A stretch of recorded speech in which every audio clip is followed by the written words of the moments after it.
जय हिंद साथियों, मैं अंकित कुमार यादव आप सभी का स्वागत करता हूं सृष्टि ज्ञान केंद्र में, जहां हम पढ़ रहे हैं कक्षा 12वीं की पॉलिटिकल साइंस और जिसमें चल रहा है अध्याय 6 जिसका नाम है अंतरराष्ट्रीय संगठन। जिसमें अभी तक हमने ये समझ लिया है कि किस प्रकार से इस विश्व को एक अंतरराष्ट्रीय संगठन की जरूरत है और जो हमारे पास अंतरराष्ट्रीय संगठन यूनाइटेड नेशन है, जिसे हम संयुक्त राष्ट्र संघ कहते हैं, उसका विकास कैसे हुआ ये भी हमने बखूबी समझ लिया है। और हमने ये भी समझ लिया है कि शीत युद्ध की समाप्ति के बाद संयुक्त राष्ट्र संघ में किस प्रकार के सुधारों की बात चल रही है और उन सुधारों को करने में किस प्रकार की समस्याओं का सामना करना पड़ रहा है। ठीक है, ढांचागत प्रक्रियागत ये सुधार थे, लेकिन ये सुधार क्यों नहीं हो पा रहे हैं इसको भी हमने बहुत अच्छे से समझ लिया है। हम बहुत अच्छे से जानते हैं कि यूएन बिना जड़ का पेड़ है, और मैंने क्यों कहा है ये आप बहुत अच्छे से जानती हैं और इस बात को समझती भी हैं कि यूएन को इस पदवी से मैंने क्यों सुशोभित किया है, इसके पीछे क्या कारण है बता चुका हूं। अब हम चल रहे हैं भारत की अपेक्षाओं को समझने। भारत किस प्रकार के सुधार चाहता है संयुक्त राष्ट्र संघ में। तो आज की पहली हेडिंग है संयुक्त राष्ट्र संघ में सुधार और भारत। भारत क्यों चाहता है सुधार, भारत को उससे क्या फायदा होगा, ये चल रहे हैं हम आज समझने और जानने बहुत ही विस्तार पूर्वक। तो आइए पढ़ते हैं और जानते हैं और समझते हैं कि संयुक्त राष्ट्र संघ में सुधार और भारत का क्या आपसी संबंध है। भारत ने संयुक्त राष्ट्र संघ के ढांचे में बदलाव के मामले को कई आधारों पर समर्थन दिया है। भारत का मानना है कि बदलते हुए विश्व में संयुक्त राष्ट्र संघ की मजबूती और दृढ़ता जरूरी है। भारत इस बात का भी समर्थन करता है कि संयुक्त राष्ट्र संघ विभिन्न देशों के बीच सहयोग बढ़ाने और विकास को बढ़ावा देने में ज्यादा बड़ी भूमिका निभाए। भारत का विश्वास है कि संयुक्त राष्ट्र संघ के एजेंडे में विकास का मामला प्रमुख होना चाहिए, क्योंकि अंतरराष्ट्रीय शांति और सुरक्षा को बनाए रखने के लिए यह जरूरी पूर्व शर्त है। सच है ये बात तो, कि जब तक समाज में शांति और सौहार्द नहीं होगा तब तक दुनिया का विकास नहीं हो सकता। आप देखिए कि इजराइल चाहे ले लें आप, चाहे हमास ले लें आप, चाहे यूक्रेन ले लें आप, चाहे आप रशिया ले लें, इसका पूरे विश्व की आर्थिक प्रगति पर क्या प्रभाव पड़ रहा है। कोई ये मना नहीं कर सकता कि इसका प्रभाव नहीं पड़ रहा है। पूरी दुनिया पर इस चीज का प्रभाव पड़ रहा है और पूरी दुनिया इससे जूझ रही है। युद्ध जब भी होगा, विश्व में जब भी अशांति फैलेगी, उसका प्रभाव सब पर पड़ेगा और एक समान पड़ेगा। ये बात आप बखूबी जान लें और समझ लें कि दुनिया अगर लड़ेगी तो उसका प्रभाव सब पर पड़ेगा। तो भारत मानता है कि संयुक्त राष्ट्र संघ को पूरे विश्व में शांति की जिम्मेदारी अपने कंधों पर लेनी चाहिए, और ये शांति की जिम्मेदारी तभी अच्छे से निभाई जा सकती है जब संयुक्त राष्ट्र संघ एक लोकतांत्रिक संगठन के रूप में अपने आप को और मजबूत करेगा, तभी यह संभव हो पाएगा। भारत का यहां सीधा संबंध है किससे? संयुक्त राष्ट्र संघ की सुरक्षा परिषद के सदस्यों की संख्या से। भारत चाहता है कि संयुक्त राष्ट्र संघ की सुरक्षा परिषद के सदस्यों की संख्या को, स्थायी सदस्यों की संख्या को बढ़ाया जाए, जिससे कि ये एक और बेहतर लोकतांत्रिक संगठन बन सके और विश्व के अनेकों देशों की नुमाइंदगी कर सके। इस बात को समझना हम सबके लिए बहुत जरूरी है, और अगर हम ये नहीं करेंगे तो ये हमारे लिए बहुत दिक्कत की बात। भारत की एक बड़ी चिंता सुरक्षा परिषद की संरचना को लेकर है। सुरक्षा परिषद की सदस्य संख्या स्थिर रही है, जबकि संयुक्त राष्ट्र संघ की आम सभा में सदस्यों की संख्या खूब बढ़ी है। भारत का मानना है कि इससे सुरक्षा परिषद के प्रतिनिधित्व मूलक चरित्र की हानि हुई है। भारत का तर्क है कि परिषद का विस्तार करने पर वह ज्यादा प्रतिनिधित्व मूलक होगी और उसे विश्व बिरादरी का ज्यादा समर्थन मिलेगा। सब मानते हैं ये तो कि संयुक्त राष्ट्र संघ की सुरक्षा परिषद के सदस्यों की संख्या तब से उतनी ही है जब से वो जितना बना हुआ है अस्थायी सदस्यों की, लेकिन आम सभा में सदस्यों की संख्या तो बहुत बढ़ गई है। तो भारत मानता है कि जिस प्रकार से आम सभा में सदस्यों की संख्या बढ़ी है, उसी प्रकार से संयुक्त राष्ट्र संघ की सुरक्षा परिषद में भी अस्थायी सदस्यों की संख्या बढ़नी चाहिए। और ये यूएन के लिए उसके लोकतांत्रिक चरित्र को और बढ़ाएगा और उसका विश्व बिरादरी में सम्मान बढ़ाएगा। लेकिन कदापि, मैंने आपको पहले ही बता दिया है, उनका कहना है कि पैसे लाओ और अपनी ताकत बढ़ाओ, पैसे लाओ और अपनी ताकत बढ़ाओ। कौन कहता है? वो 5 देश। भारत कहता है कि लोकतांत्रिक चरित्र आएगा, लेकिन उन्हें तो लोकतांत्रिक चरित्र लाना ही नहीं है ना भाई। उन्हें तो अपने वर्चस्व को दिखाना है ना कि दुनिया हमारे अधीन चले, दुनिया हमारे अधीन चले, हम जो कहेंगे दुनिया वो ही करेगी। समझ में आई बात? भारत ये चाहता है कि उसे और लोकतांत्रिक बनाया जाए और उसे समाज के प्रति उत्तरदायी ठहराया जाए। किसे? यूनाइटेड नेशंस को, यूनाइटेड नेशन की सुरक्षा परिषद को, संयुक्त राष्ट्र संघ की सुरक्षा परिषद को और लोकतांत्रिक बनाया जाए और उसे समाज की समस्याओं के प्रति और उत्तरदायी बनाया जाए। लेकिन ये जो 5 है ना, ये किसी भी कीमत पर नहीं चाहते। कौन 5? आपका यूएसए, आपका रशिया, आपका चाइना, आपका ब्रिटेन और आपका फ्रांस। ये कदापि नहीं चाहते, ये 5 कदापि नहीं चाहते कि संयुक्त राष्ट्र संघ की सुरक्षा परिषद के अस्थायी सदस्यों की संख्या में किसी भी प्रकार का बदलाव हो। ये कदापि नहीं चाहते। लेकिन भारत और दुनिया के कुछ और देश ये चाहते हैं कि बदलाव हो। समझ में आई बात? आगे क्या है? हमें यह बात ध्यान में रखनी चाहिए कि संयुक्त राष्ट्र संघ की सदस्य संख्या सन 1965 में 11 से बढ़कर 15। देखो, हमें यह बात ध्यान में रखनी चाहिए कि संयुक्त राष्ट्र संघ की सदस्य संख्या सन 1965 में 11 से बढ़ाकर 15 कर दी गई थी, लेकिन अस्थायी सदस्यों की संख्या स्थिर रही। इसके बाद से परिषद का आकार जस का तस बना हुआ है। यह भी एक तथ्य है कि संयुक्त राष्ट्र संघ की आम सभा में ज्यादातर विकासशील सदस्य देश हैं। इस कारण सुरक्षा परिषद के फैसलों में उनकी भी सुनी जानी चाहिए, क्योंकि इन फैसलों का उन पर प्रभाव पड़ता है। संयुक्त राष्ट्र संघ में आमतौर पर ज्यादा संख्या में विकासशील देश हैं, लेकिन संयुक्त राष्ट्र संघ की सुरक्षा परिषद में एक भी विकासशील देश नहीं है। जो भी है सारे के सारे विकसित है। और संयुक्त राष्ट्र संघ की सुरक्षा परिषद का जो भी फैसला होता है उसका असर सब पर पड़ता है। तो भारत ये कहता है कि संयुक्त राष्ट्र संघ की सुरक्षा परिषद में विकासशील देशों को भी शामिल किया जाना चाहिए, क्योंकि उनकी नुमाइंदगी तो कोई कर ही नहीं रहा, उनकी समस्याओं से तो कोई आपको वाकिफ करा ही नहीं रहा। तो आप कैसे उनके ऊपर आप अपनी स्थितियों को थोप सकते हैं? भाई आप विकसित हैं, हम विकासशील हैं, हमारी समस्याएं अलग है, आपकी समस्याएं अलग थी, तो आप अपनी समस्याओं को ध्यान में रखते हुए फैसला ले लेते हैं। हमारे बारे में तो आप सोचते ही नहीं। ये भारत कहता है, लेकिन ये भी तो कहते हैं हमें पैसा चाहिए, पैसा लाओ, शक्ति बढ़ाओ। इनका सीधे सीधे और पैसा हम दे नहीं पाएंगे और शक्ति हमें कभी मिलेगी नहीं फिर। और आपको मैंने पहले ही बता दिया है कि अगर कुछ भी बदलाव होता है तो इनमें से अगर एक भी निकल जाता है इस संगठन से, इस संगठन की मटिया पलीत हो जानी है, मटिया पलीत हो जानी है। ये बात आप जान लो। गलती से अगर ये निकला तो पूरा का पूरा संगठन चरमरा जाएगा और बर्बाद हो जाएगा। आप ये जान लीजिए कि दुनिया का ताकतवर देश अमेरिका है और इस हकीकत को कोई झुठला नहीं सकता है, और उसका विश्व के हर अंतरराष्ट्रीय संगठन पर प्रभुत्व है। इस चीज को भी कोई झुठला नहीं सकता। समझ में आई बात? भारत सुरक्षा परिषद के अस्थायी और अस्थायी दोनों ही तरह के सदस्यों की संख्या में बढ़ोतरी का समर्थक है।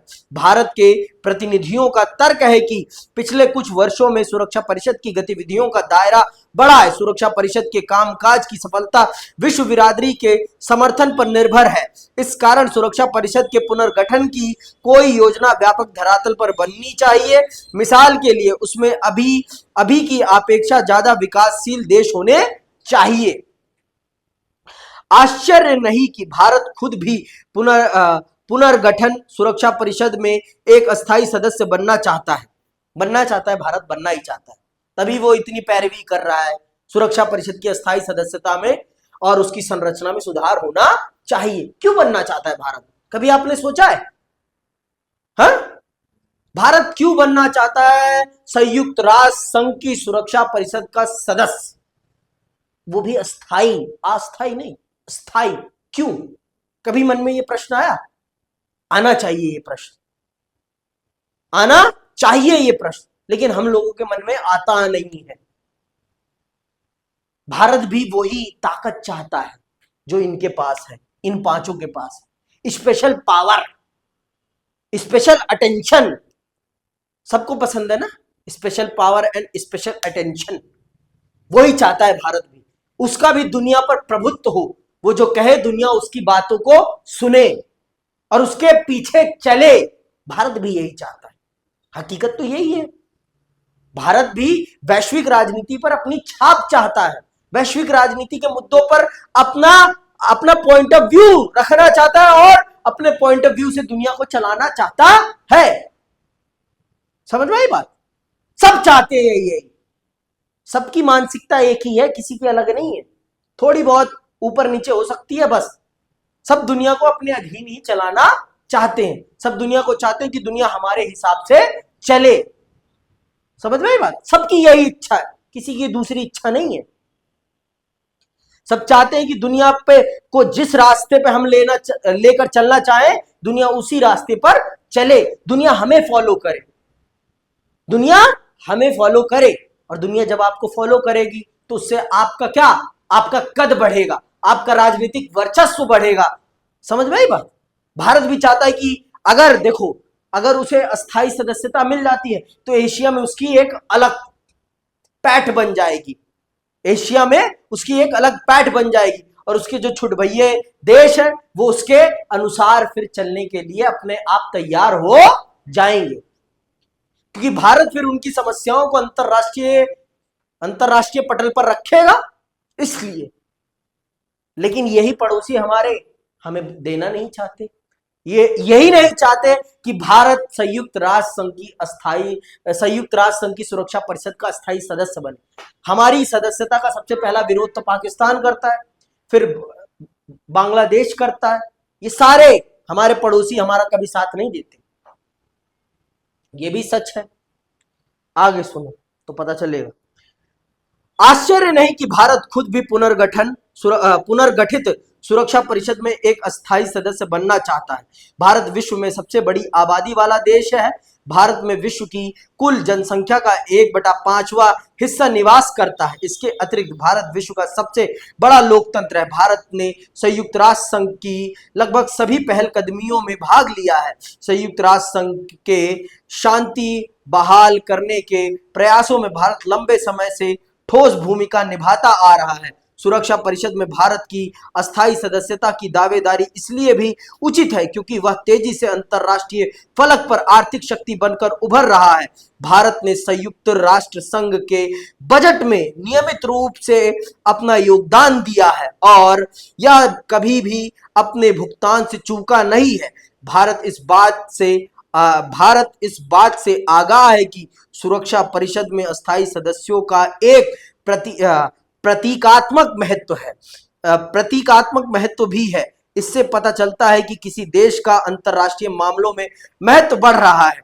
किसी देश को अपने इस बढ़ी हुई हैसियत का फायदा उसकी विदेश नीति में मिलता है। कुछ खास ताकत नहीं है संयुक्त राष्ट्र संघ की सुरक्षा परिषद, लेकिन दिखावे की ताकत है कि हाँ भाई, दुनिया के फलक पर तू भी छा गया है, दुनिया तेरी भी बात सुनती है, ये बात आ जाएगी ना। अगर भारत उस पटल पर पहुंच जाता है, अस्थायी सदस्य बन जाता है, तो दुनिया की राजनीति को ये कह पाएगा, भारत अपने पड़ोसियों को तो कह पाएगा ना कि तुम्हारी कोई भी समस्या होगी मैं उसे वैश्विक पटल पर रखूंगा और उसे उसकी उस समस्या का समाधान करने का प्रयास करूंगा। ये कह तो पाएगा ना भारत। समझ में आई बात? भारत के पास फिर कहने के लिए एक ताकत आ जाएगी। कुछ चीजें दिखावे के लिए ही होती हैं, और संयुक्त राष्ट्र संघ की सुरक्षा परिषद की अस्थायी सदस्यता एक दिखावा ही है। वैश्विक राजनीति में आपके वर्चस्व की, आपके बढ़ती हुई ताकत की, आपके सम्मान की, आपकी प्रतिष्ठा की। समझ में आई बात? तो भारत भी इसीलिए चाहता है संयुक्त राष्ट्र संघ की सुरक्षा परिषद में अस्थायी सदस्यता, जिससे कि वैश्विक राजनीति में उसकी राजनीतिक हैसियत और बढ़ जाए। कोई कम नहीं है भारत की हैसियत, बहुत है। भारत कोई छोटा मोटा देश नहीं है। विश्व की सबसे बड़ी जनसंख्या वाला देश है भारत, दुनिया का सबसे बड़ा कंज्यूमर है भारत, दुनिया की सबसे तेजी से आर्थिक विकास करने वाला देश है भारत। तो भारत के पास शक्ति की कमी नहीं है, लेकिन और बढ़ जाए तो कोई कमी थोड़ी ना है, और अगर राजनीतिक वर्चस्व बढ़ जाए तो कोई दिक्कत थोड़ी ना है। तो यही है वो कहते हैं ना, सुंदरता में चार चांद लगाने वाली बात है। सुंदरता में चार चांद लगाने वाली बात है संयुक्त राष्ट्र संघ की सुरक्षा परिषद में अस्थायी सदस्यता। तो वही है, इसीलिए भारत चाहता है कि उसे मिल जाए, और भारत हर क्राइटेरिया को फुलफिल करता है। लेकिन जब कभी भी वोटिंग की बारी आएगी तो भारत के ये जितने भी पड़ोसी हैं वो कभी भी भारत को अस्थायी सदस्य नहीं देखना चाहते संयुक्त राष्ट्र संघ की सुरक्षा परिषद में। ये भी सच है, ये भी सच है। कोई इस्लामिक देश नहीं चाहता, खासकर तो कोई भी इस्लामिक देश भारत को एक अस्थायी सदस्य के रूप में नहीं देखना चाहता। ये बात भी सच है। समझ में? जो ये झूठे मुसलमान हैं ये तो खासकर नहीं चाहते। जिन्होंने इस्लाम को कबूला है ये कोई इस्लाम के फॉलोअर नहीं है, इनकी गर्दन पर तलवार रखकर इन्हें मुसलमान बनाया गया है, और ये अपने आप को कट्टर मुसलमान कहते हैं। कहते हैं ना, जो नया नया बनता है ना उसके अंदर ज्यादा ही चुलक रहती है कि हाँ हम तो धर्म के पक्के हैं। जैसे जब कोई दूसरी पार्टी से एक दूसरी पार्टी में जाता है तो उस पार्टी के फेवर में हद से ज्यादा बोलता है। वो नेता नहीं बोलता जो उस पार्टी में शुरू से जुड़ा हुआ है, वो उतना नहीं बोलता, उतना वो दूसरी पार्टी को गाली नहीं देता, लेकिन वो सबसे ज्यादा गाली देता है जिस पार्टी से आया हुआ होता है उस पार्टी को। तो वही वाली बात है इनकी। पाकिस्तान का मुसलमान, अफगानिस्तान का मुसलमान और बांग्लादेश का मुसलमान ये अपने आप को इतने कट्टर मुसलमान दिखाते हैं जैसे कि यही इस्लाम पैदा हुआ था और यही सबसे पहले उसके फॉलोअर बने थे। ये धर्म परिवर्तित मुसलमान है, और वो भी डरे हुए मुसलमान, जिनकी गर्दन पर तलवार रखकर इनसे धर्म को बुलवाया गया है, और ये अपने आप को कट्टर मुसलमान कहते हैं। अगली बार कोई और रख देगा, तुम दूसरी बार कोई और धर्म कबूल लोगे, उसमें क्या बड़ी बात है? उसमें बड़ी बात थोड़ी ना है। तुमने कोई अपनी इच्छा से नहीं अपनाया था इस्लाम को, तुमने तलवार की नोक पर अपनाया था इस्लाम को। इतिहास ये पढ़ना नहीं चाहते, इसीलिए तो ये बर्बाद है। और मैं भारत के भी बच्चों से यही आग्रह करूंगा, आप इतिहास से बैर मत करें और सच्चा इतिहास पढ़ें, क्योंकि सच्चा इतिहास जब तक आप पढ़ते रहेंगे आपको राजनीति की समझ रहेगी और आपको अपने देश की भी समझ रहेगी कि आपका देश वास्तविक तौर पर है क्या और आपका धर्म क्या है, आपके धर्म में इतनी सहिष्णुता क्यों है, यह आपको पता रहेगा। आगे आते हैं, ठीक है। तो ये इसीलिए भारत चाहता है कि उसे भी संयुक्त राष्ट्र संघ की सुरक्षा परिषद में अस्थायी सदस्यता मिल जाए। अगर आपकी साख एक ताकतवर देश के रूप में है तो आपका प्रभाव ज्यादा होगा।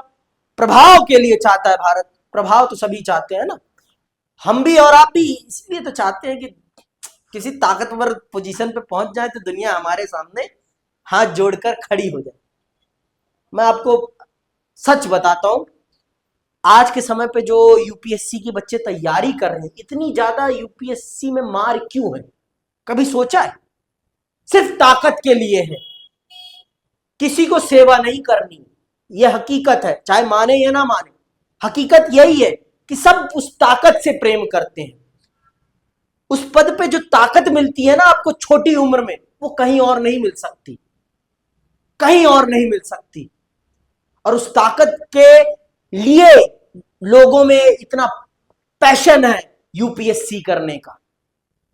अपने आप अपने जीवन के 4-4 साल 5-5 साल खपा देते हैं उस नौकरी को पाने के लिए, क्योंकि जिस दिन वो नौकरी आपको मिल जाती है उस दिन से आपके जीवन की दिशा और दशा बदल जाती है। उस ताकत से प्रेम है। बहुत लोग झूठ बोल देंगे, नहीं हमें तो समाज सेवा करनी है, समाज सेवा करनी है तो और भी तरीके हैं समाज सेवा करने के। आपको समाज सेवा नहीं करनी, आपको वो प्रभुत्व चाहिए। उस कुर्सी से जो प्रभुत्व आएगा आपके आपके स्टेटस में, वो चाहिए आपको। सच में हकीकत यही है। और इस उम्र का बच्चा क्या सोचता है, हमसे बढ़िया कोई नहीं जान सकता, हमारी उम्र के ही तो है ना, और हमसे बढ़िया कौन जानेगा। उनकी मानसिक दशा क्या है, मानसिक दशा उनकी क्या है, हमसे बढ़िया कौन जानेगा। 50 साल के व्यक्ति की मानसिक दशा क्या है, वो 50 साल का व्यक्ति बहुत अच्छे से जानता है। 40 साल के व्यक्ति की मानसिक दशा क्या है, वो 40 साल का व्यक्ति बहुत अच्छे से जानता होगा। तो 20 साल से 25 साल के बच्चे की मानसिक दशा क्या है, मैं उसको बहुत अच्छे से समझ सकता हूं कि उसके अंदर ताकत के प्रति कितना रुझान होता है, वो ताकत से कितना प्रेम करता है, वो समाज में एक अलग क्या चाहता है, स्पेशल ट्रीटमेंट चाहता है ना। जैसे भारत भी चाहता है वैश्विक फलक पर संयुक्त राष्ट्र संघ की सुरक्षा परिषद की अस्थायी सदस्यता मिलने के बाद जो उसके शक्ति का चार्म होगा वो अलग होगा, सुंदरता में 4 चांद लग जाएगी उसकी ताकत को, वो वाली बात आ जाएगी। तो यही चीज है, इसीलिए भारत चाहता है संयुक्त राष्ट्र संघ की सुरक्षा परिषद में अस्थायी सदस्यता, और इसीलिए भारत में इतने लोग भीड़ की तरह यूपीएससी में जाने के लिए लग जाते हैं। समझ में आई बात? दोनों ही चीज मैंने बता दी एक ही लाइन में, दोनों ही चीजों का उत्तर आपको मिल गया होगा। आगे चलिए। भारत चाहता है कि वह संयुक्त राष्ट्र संघ की सुरक्षा परिषद में निषेधाधिकार संपन्न सदस्य बने, और जिस दिन निषेधाधिकार ही समाप्त हो जाएगा, क्या भारत अस्थायी सदस्य बनना चाहेगा? सारा खेल तो निषेधाधिकार का ही है ना, वीटो पावर का ही है। सारा खेल वीटो पावर का है, वो स्पेशल पावर का ही तो सारा खेल है। इसीलिए तो दुनिया चाहती है कि उसे भी वो पावर मिले। दुनिया का हर देश चाहता है इसीलिए कि वो पावर मिले। समझ में आई बात? लेकिन कुछ देश सुरक्षा परिषद में भारत को अस्थायी सदस्य बनाने का विरोध करते हैं। सिर्फ पड़ोसी पाकिस्तान ही नहीं जिनके साथ भारत के संबंध दिक्कत तलब रहे हैं, बल्कि कुछ और देश भी चाहते हैं कि भारत को सुरक्षा परिषद में वीटोधारी स्थायी सदस्य के रूप में शामिल ना किया जाए। मिसाल के लिए कुछ देश भारत के परमाणु हथियारों को लेकर चिंतित हैं। कुछ और देशों का मानना है कि पाकिस्तान के साथ संबंधों में कठिनाई के कारण भारत अस्थायी सदस्य के रूप में अप्रभावी रहेगा। कुछ अन्य देशों का मानना है कि उभरती हुई ताकत के रूप में अन्य देशों, मसलन ब्राजील, जर्मनी, जापान और शायद दक्षिण अफ्रीका को भी शामिल करना पड़ेगा, जिसका ये देश विरोध करते हैं। कुछ देशों का विचार है कि अगर सुरक्षा परिषद में किसी तरह का विस्तार होता है तो अफ्रीका और दक्षिण अमेरिका को जरूर प्रतिनिधित्व मिलना चाहिए, क्योंकि मौजूदा सुरक्षा परिषद में इन्हीं महादेशों की नुमाइंदगी नहीं है। इन सरोकारों को देखते हुए भारत या किसी और देश के लिए निकट भविष्य में संयुक्त राष्ट्र संघ की सुरक्षा परिषद का अस्थायी सदस्य बन पाना मुश्किल लगता है। तो भारत की सदस्यता की राह में बहुत सारे रोड़े हैं। भारत की सदस्यता की राह में बहुत से रोड़े हैं, और इन रोड़ों को जब तक हटाया नहीं जाएगा तब तक भारत अस्थायी सदस्य नहीं बन पाएगा। दुनिया का मानना है कि अगर अस्थायी सदस्यता मिलती है सुरक्षा परिषद में तो सबसे पहले दक्षिण अमेरिका और अफ्रीका महादेश के देशों को मिलनी चाहिए, क्योंकि वर्तमान समय में इन्हीं दो महादेशों की संयुक्त राष्ट्र संघ की सुरक्षा परिषद में कोई नुमाइंदगी नहीं है। तो सबसे पहले तो इनको मिलनी चाहिए, जो कि सही भी है भाई, क्योंकि इनकी नुमाइंदगी कोई नहीं कर रहा, इन दो महादेशों की नुमाइंदगी तो है ही नहीं, तो सबसे पहले इनको मिलनी चाहिए। और भारत के मामले में तो आपको मैंने बता ही दिया, भारत के ये पड़ोसी किसी भी तौर पर नहीं चाहेंगे कि भारत की ताकत बढ़े, क्योंकि भारत की ताकत बढ़ जाएगी तो इन्हें लगता है कि भारत तो इन्हें चूस के फेंक देगा, इनको यही डर लगा रहता है। चाइना से ये लात खा लेंगे लेकिन भारत से नहीं खाएंगे। जैसे घर में होता है, बेटा बाहर लात खा के चला आएगा लेकिन बाप से नहीं खाना चाहेगा, यही सबसे बड़ी दिक्कत है, इसीलिए तो घरों में फूट पड़ती है। अरे भाई बाप से लात खाएगा तो बाप तो अपना है ना, दूसरे से लात के खा के आने में क्या फायदा है। बाप को बताओ समस्या, जिस समस्या से जूझ रहे हो बाप को बताओ, बाप बहुत ज्यादा एक्सपीरियंस है भाई, वो तुम्हारी समस्या का निदान करने में समर्थशाली है, तुम्हें किसी और के पास जाकर हाथ फैलाने की कोई जरूरत नहीं है।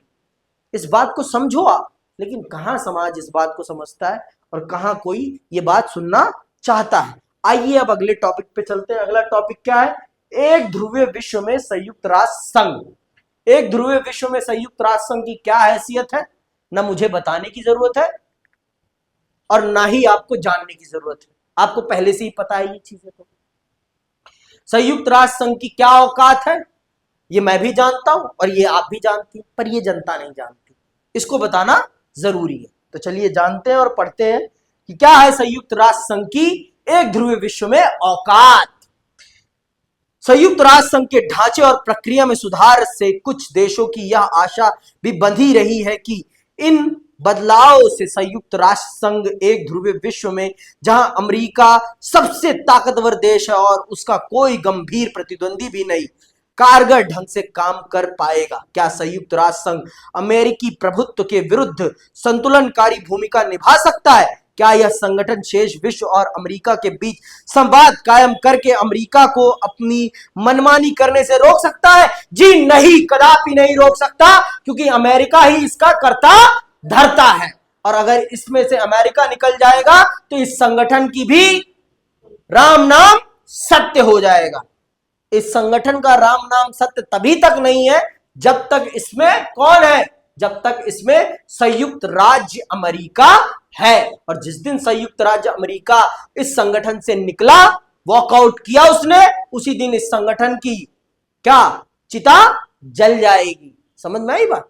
तो ये अगर किसी को यह भ्रम है विश्व राजनीति में कि यह संयुक्त राज्य अमेरिका की ताकत को चुनौती देगा, यह ताकत को संतुलित करेगा, तो यह भ्रम तोड़ दीजिए आप पत्थर पे अपना सर मारकर। अगर आपने तीसरा अध्याय पढ़ा होता तो आपको पता होता। यह आप लोगों का दुर्भाग्य है, सीबीएसई ने आपके सिलेबस से ही उसे उड़ा दिया है। समझ में आई बात? आप तो बहुत अच्छे से जानती हैं कि किस प्रकार से हमारे यूएन से बिना परमिशन लिए डेजर्ट स्टॉर्म करने चले गए हैं, है ना? डेजर्ट स्टॉर्म, अब इराकी फ्रीडम चला रहे हैं। ये सारी हकीकत है। अलकायदा पर ठे ठा ठू ठा चल रहा है। आप देखिए इसको, मुझे बताने की जरूरत नहीं है। अमेरिका की ताकत बेजोड़ है और अमेरिका के आगे पूरा विश्व नतमस्तक है, पूरा विश्व नतमस्तक है। और मुझे ये बातें बताने की जरूरत नहीं है, आगे फिर भी सुन लीजिए। अमेरिका की ताकत पर आसानी से अंकुश नहीं लगाया जा सकता। पहली बात तो यह कि सोवियत संघ की गैर मौजूदगी में अब अमेरिका एकमात्र महाशक्ति है। अपनी सैन्य और आर्थिक ताकत के बूते वह संयुक्त राष्ट्र संघ या किसी अन्य अंतरराष्ट्रीय संगठन की अनदेखी कर सकता है। वही बात कह दी इसने भी, वही बात कह दी ना जो मैंने कही अभी। दूसरा, संयुक्त राष्ट्र संघ के भीतर अमेरिका का खास प्रभाव है। वह संयुक्त राष्ट्र संघ के बजट में सबसे ज्यादा योगदान करने वाला देश है। अमेरिका की वित्तीय ताकत बेजोड़ है। यह भी एक तथ्य है कि संयुक्त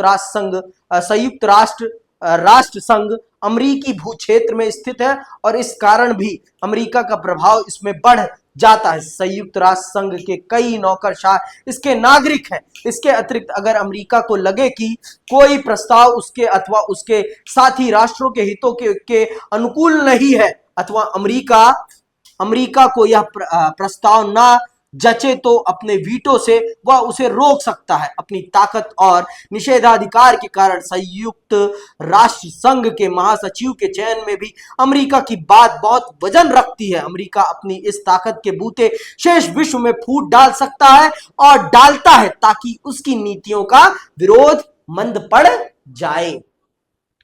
अमेरिका की ताकत बेजोड़ है, आर्थिक ताकत भी, राजनीतिक ताकत भी और सांस्कृतिक ताकत भी, और सैनिक ताकत तो है ही है। दुनिया का बाप है वो सैनिक ताकत के मामले में, बता ही रखा है मैंने। जितना दुनिया के टॉप 10 देश अपनी सेना पर खर्च करते हैं उससे कहीं ज्यादा अमेरिका अकेले अपनी सेना पे खर्च करता है। तो बताओ किसकी सेना दमदार होगी? वो बिना बैटलफील्ड में उतारे दुश्मन को बर्बाद करने की ताकत रखता है।